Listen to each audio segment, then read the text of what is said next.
A diretoria cruzeirense teria respondido sobre o interesse em cima do atacante Daverson, uma informação que foi divulgada pelo jornalista Jorge Nicola, que entrou em contato com representantes do Cruzeiro que responderam sobre esta possibilidade. Só lembrando a vocês que o Vene Casagrande, que é um baita de um jornalista, é 10/10, um cara super confiável e de credibilidade, trouxe a informação de que o Cruzeiro sondou a situação do Daverson e que teria interesse na contratação do atacante de 32 anos de idade. Essa informação repercutiu bastante, um cara que tem suas polêmicas na carreira e que dividiu opiniões entre os torcedores do Cruzeiro. Muitos gostaram do nome do Daverson, mas a grande maioria não gostou do nome aqui na Toca da Raposa. E o Daverson é aquele cara chato, né? Que ninguém quer enfrentar porque sabe que é um cara chato. E o Matos já trabalhou com o Daverson no Palmeiras. Foi ele que contratou o Daverson naquela época.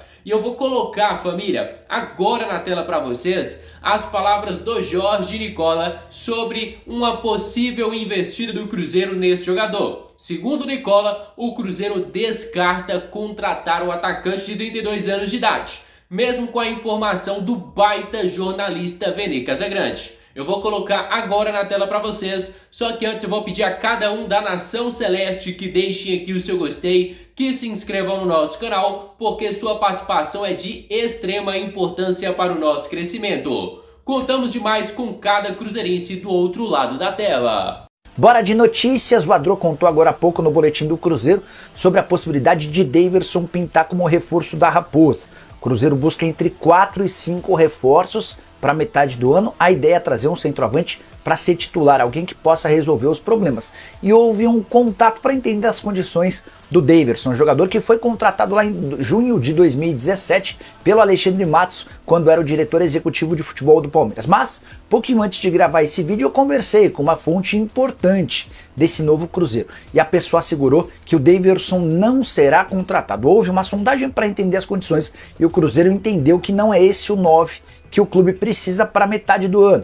O Daverson, que nesse momento vive uma situação complicada no Cuiabá, o Cuiabá louco para negociá-lo, o Cruzeiro sondou, mas o Vasco e o Grêmio hoje parecem ser os maiores interessados. Também houve uma proposta oficial do Santos, contrato até dezembro, ele está afastado por causa de problemas disciplinares. Liga, família, outro recorte que eu separei aqui para vocês são as palavras do ex-diretor de futebol do Cruzeiro, o Paulo André, que concedeu entrevista para a galera do Globoesporte.com, aquele programa que passa ali na hora do almoço na TV Globo, e ele falou sobre a saída do goleiro Fábio, quando a diretoria do Ronaldo assumiu o Cruzeiro. E a gente lembra, né, que muita gente ainda critica a diretoria pela saída do Fábio, mas muita gente ainda não entendeu essa situação. Eu vou explicar para vocês, prestem atenção. O Cruzeiro, a associação, tinha uma dívida com o Fábio de 20 milhões de reais para cima. E se a SAF ficasse com o Fábio, essa dívida seria transferida da associação para a SAF. Ou seja, em menos de um mês, a SAF já teria uma dívida de mais de 20 milhões de reais. Como é que uma empresa que acabou de ser criada já pega assim de cara uma dívida de 20 milhões de reais? Sendo que, se você dispensasse o Fábio, a dívida dele iria para recuperação judicial e assim o Cruzeiro poderia parcelar de 1000 vezes, 200 vezes o pagamento da dívida com o Fábio. Eu vou colocar agora na tela para vocês as palavras do ex-diretor de futebol do Cruzeiro, Paulo André. Uma das decisões mais difíceis daquele início, né? Eu não participei da reunião do Fábio, foram Gabriel Lima e Pedro Martins naquele momento, inclusive pela lógica toda construída. E ficou claro que a gente tinha 2 pontos de divergência. Eu acho que essa questão se deu em 2 pontos. O primeiro era financeiro e o segundo era de crença sobre o que a SAF propunha para a salvação do Cruzeiro. Não era entendido ou não era aceito pelo próprio Fábio. Esses foram os 2 pontos. Então, entre salvar o ídolo ou salvar o clube, a gente optou por salvar o clube, né? E foi assim que se deu. Naquela tarde eu não estava no clube, então assim, não tive a possibilidade de encontrá-lo ou de cumprimentá-lo, né? Inclusive, e aí tenho pessoas que estavam comigo, o próprio André Argolo, que na época era diretor do clube, Nós estávamos no hotel, não me lembro onde nós estávamos, mas ele estava comigo. Então, assim, o lamento, eu acho que ele escreveu, ele construiu aquela história muito mais pela emoção daquele momento, da ruptura, e entendo aquele momento, que 18 anos dentro de um clube, com a história que ele tinha, realmente era um momento delicado. E ele tentou, de alguma forma, transferir isso para o fato de eu ser um dos responsáveis por aquela decisão. Mas eu não, assim, como disse, lamento e entre essas duas coisas importantes, o Fábio, o ídolo, e o Cruzeiro, naquele momento, a gente escolheu o Cruzeiro.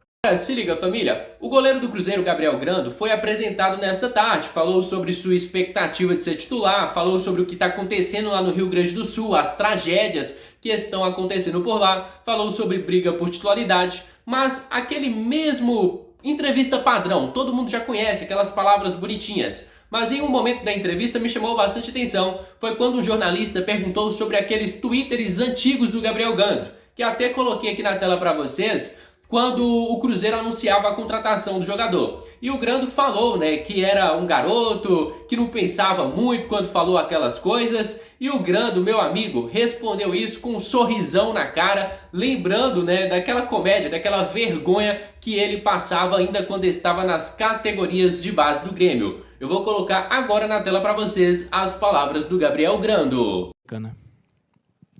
Grando, aqui Sérgio da TV Globo.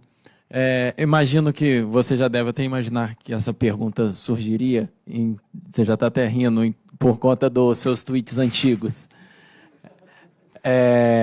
Eu queria que você contasse um pouco sobre o contexto daqueles tweets, como é que foi que surgiu, o porquê que aquela conta ainda está no ar, e você falou num vídeo de bastidores do Cruzeiro sobre que você seria modelo se não fosse jogador. Eu queria que você contasse um pouquinho sobre.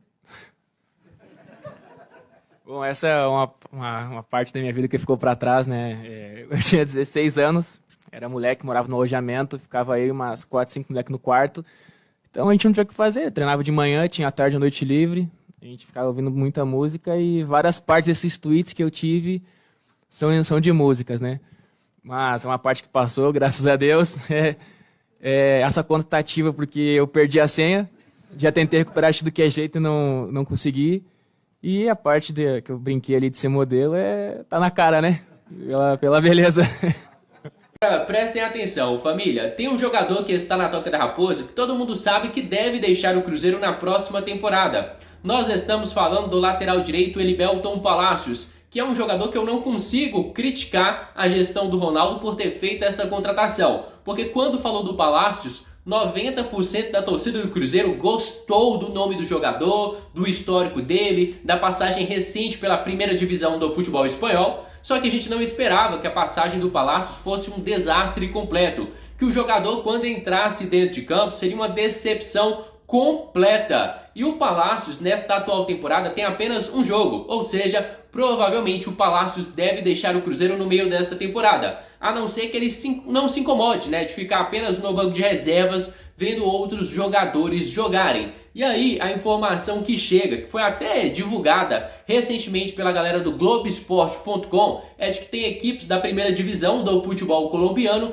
que estão de olho na situação do Elivelton Palacios e que poderiam tentar uma investida pelo jogador no meio desta temporada. E sinceramente, Cruzeiro não vai colocar nenhum tipo de empecilho. É um jogador que não é utilizado, a torcida não gosta do Palácio, fez apenas um jogo nesta temporada e a gente sabe que não é um cara barato, deve receber na casa de uns 400, 500 mil mensais no Cruzeiro. Então é um papo sério que com certeza o Cruzeiro deve resolver no meio desta temporada, caso haja algum interessado na contratação do atleta. Vamos aguardar e esperar mais detalhes sobre o Elivelton Palacios. Família, vou encerrar por aqui o nosso conteúdo e espero que vocês tenham gostado do nosso trabalho. Se você gostou, deixa aqui o seu gostei e também já se inscreva no nosso canal. Contamos demais com o apoio de vocês. Fica agora com meu grande abraço, fica com Deus e até a próxima. Fui!